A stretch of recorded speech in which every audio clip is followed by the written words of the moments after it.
So మీరు title చూసేసి ఉంటారు ఇప్పటికే. టైటిల్ బట్టి మీకు అర్థమైపోయి ఉంటుంది. ఈరోజు మనం నేర్చుకోబోయేది డైమెన్షనల్ ఫార్ములా ఎలా రాయాలి. సో డిప్లొమా అయినా సరే, ఇంజనీరింగ్ అయినా సరే, మీరు ట్రావెల్ అవుతున్న కొలది మీకు డైమెన్షనల్ ఫార్ములా రాయడం చాలాసార్లు అవసరం వస్తుంది. మీకు రాకపోతే కొంచెం స్ట్రగుల్ అవుతారనమాట. సో దానికోసమని డైమెన్షనల్ ఫార్ములా ఎలా రాయాలో కొంచెం క్లియర్ చేసేస్తాను. డైమెన్షనల్ ఫార్ములా మీరు నేర్చుకోబోయేది dimensional formula. Welcome to school of mechanical YouTube channel. So dimensional formula నేర్చుకోవాలంటే మీకు ఆల్రెడీ క్వాంటిటీ అంటే ఏంటి, యూనిట్స్ అంటే ఏంటి, ఇవన్నీ ఐడియాస్ ఉంటాయి. క్వాంటిటీలని కొలిచే ప్రమాణాలని యూనిట్స్ అంటారు అనమాట. దేంతో కొలుస్తారు క్వాంటిటీలని, వాటిని యూనిట్స్ అంటారు. సో ఫస్ట్ మనకి క్వాంటిటీస్ 2 టైప్స్, సేమ్ అట్లానే యూనిట్స్ కూడా 2 types, fundamental units, derived units. So ఎన్ని types units? 2 types. First one fundamental units,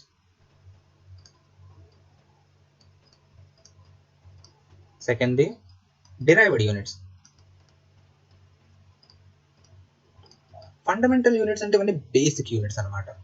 so వీటికి ఇవి ఇండిపెండెంట్ యూనిట్స్, ఏ ఇంకో యూనిట్ మీద డిపెండ్ అయ్యి ఉండవు. ఇవి ఇండివిజువల్ అనమాట. ఫర్ ఎగ్జాంపుల్ ఫండమెంటల్ యూనిట్స్ అంటే డిరైవ్డ్ యూనిట్స్ నేను చెప్పాను అనుకోండి. ఫండమెంటల్ యూనిట్స్ అంటే టైప్ డిరైవ్డ్ యూనిట్స్ దాని పేరులో ఉన్నట్టే కొన్ని యూనిట్స్ వల్ల డిరైవ్ అయ్యి వస్తుంది అనమాట. కొన్ని డిరైవ్డ్ యూనిట్స్ చెప్తాను నేను. Area,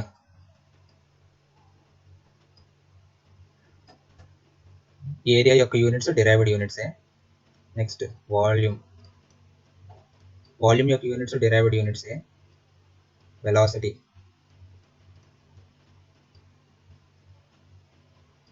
acceleration, acceleration, density.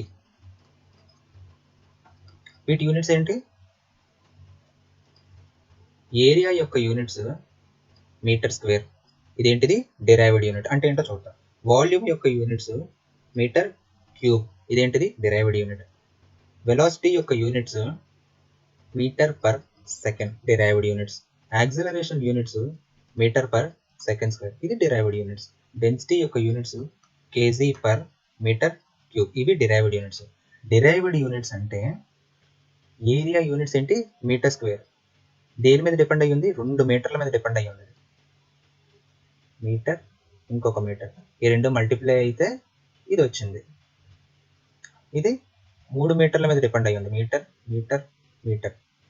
Velocity రెండిటి మీద, 2 టైప్స్ ఆఫ్ ఫండమెంటల్ యూనిట్స్ మీద డిపెండ్ అయ్యి ఉంది. ఒక దాని పేరు మీటర్, ఇంకొకటి సెకండ్.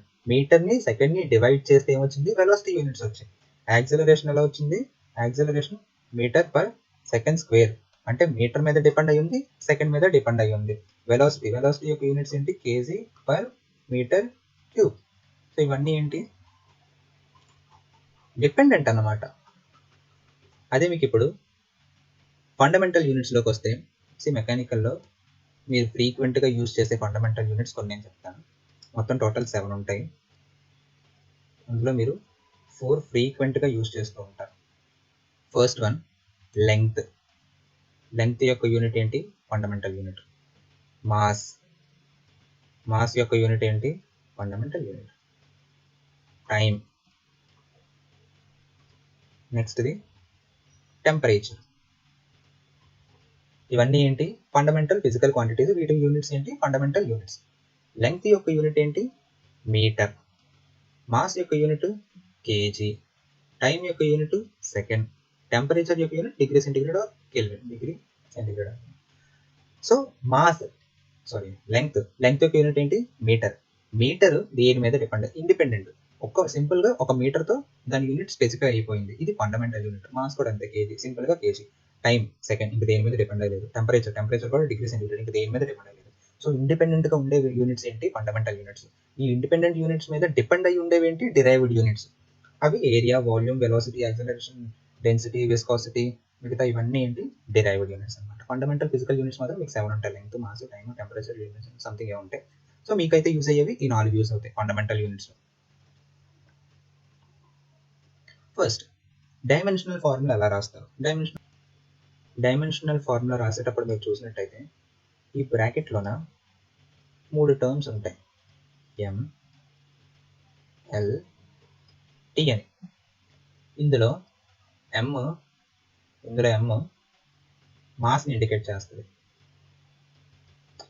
ఎల్ లెంగ్త్ని ఇండికేట్ చేస్తుంది, టీ టెంపరేచర్ని ఇండికేట్ చేస్తుంది, టైంని ఇండికేట్ చేస్తుంది, సార్ ఇదేని ఇండికేట్ చేస్తుంది, టైంని ఇండికేట్ చేస్తుంది. ఫర్ ఎగ్జాంపుల్ నేను డెన్సిటీని దీంతో డినోట్ చేస్తే రోకి డైమెన్షనల్ ఫార్ములా రాయాలనుకుంటున్నాను. సో ఎలా వస్తుంది? Something like m power something, l power something, t power something. ఈ సంథింగ్ ఎలా వస్తుంది అంటే, రో అంటే ఏంటి? Density mass per unit volume, మాస్కి కేజీ యూనిట్స్, యూనిట్ వాల్యూమ్ అంటే meter cube. So KG per metre cube density యొక్క యూనిట్ సింపుల్. కేజీని మాస్, కేజీ అంటే ఏంటి?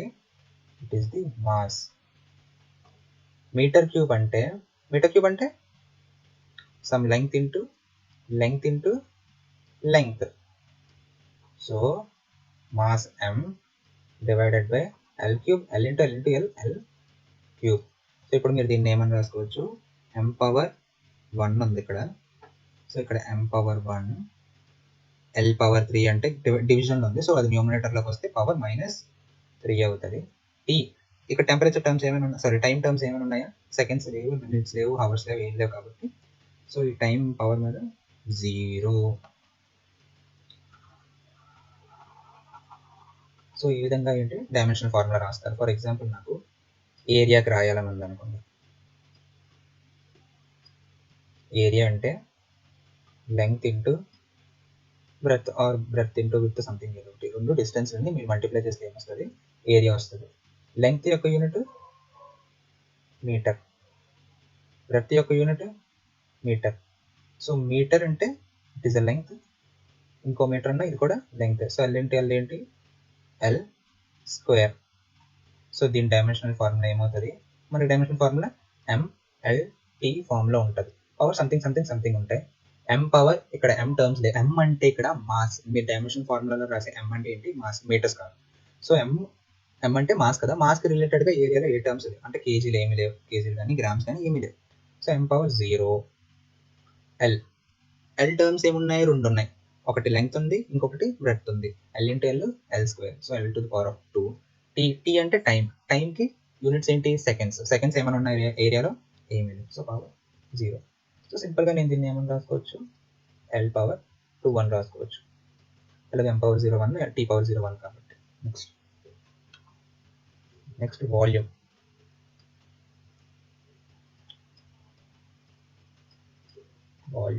వాల్యూమ్ యొక్క డైమెన్షన్ ఫార్ములా ఏమని రాస్తాం? వాల్యూమ్ అంటే length into breadth into height. Length units meters, breadth units meters, height units also meters. So మీ dimension formula ఏమని వస్తుంది? m power something, l power something, t power something అని వస్తుంది కదా. సో ఇక్కడ యూనిట్స్ అన్నీ ఏమున్నాయి? Meter. So meter into meter cube. So length cube వచ్చింది. మాస్ టర్మ్స్ ఏమీ లేవు, టైం టర్మ్స్ ఏమీ లేవు. సో నేను దీన్ని ఏమని రాసుకోవచ్చు? సింపుల్గా ఏమని రాసుకోవచ్చు? l to the power of 3.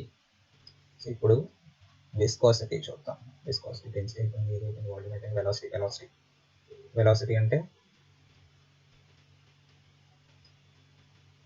Velocity లేదా కన్ఫ్యూజ్ అవుతాం కాబట్టి సి అని రాసేస్తున్నాం. Velocity C is equals to mass per distance per time.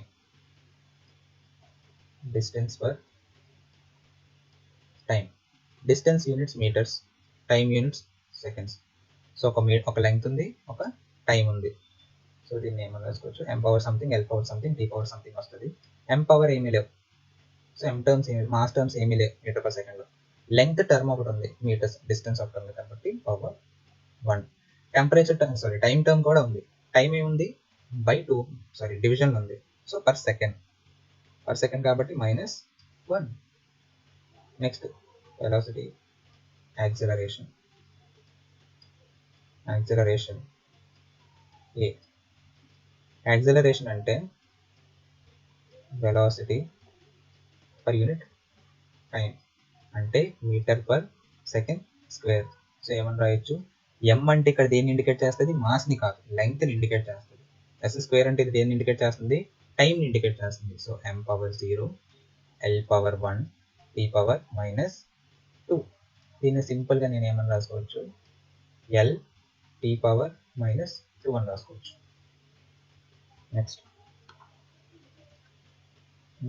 ఇంకేమున్నాయి యాక్సిలరేషన్ అయితే విస్కాసిటీ.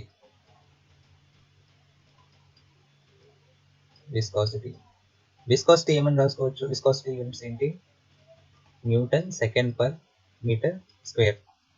సో మీరు గుర్తుపెట్టుకోవాల్సిందంటే ఏంటంటే 1 newton equals to 1 KG metre per second square. 1 newton అంటే ఎంత, 1 KG metre per second square. ఇంకేం మిగిలింది, into second divided by metre square మిగిలింది. పైన ఒక మీటర్ కిందన ఒక మీటర్ క్యాన్సిల్ అయిపోతాయి, పైన ఒక సెకండ్ కిందన ఒక సెకండ్ క్యాన్సిల్ అయిపోతాయి. ఏం మిగిలింది ఇక్కడ, కేజీ, పైన ఏం మిగలలేదు, పైన రెండు క్యాన్సిల్ అయిపోయి, divided by second into metre. So ఏం రాసుకోవచ్చు, విస్కాసిటీని న్యూతో ఇండికేట్ చేస్తారు. Nu is equals to KG అంటే ఎం పవర్ 1, ఎస్ అంటే టైం,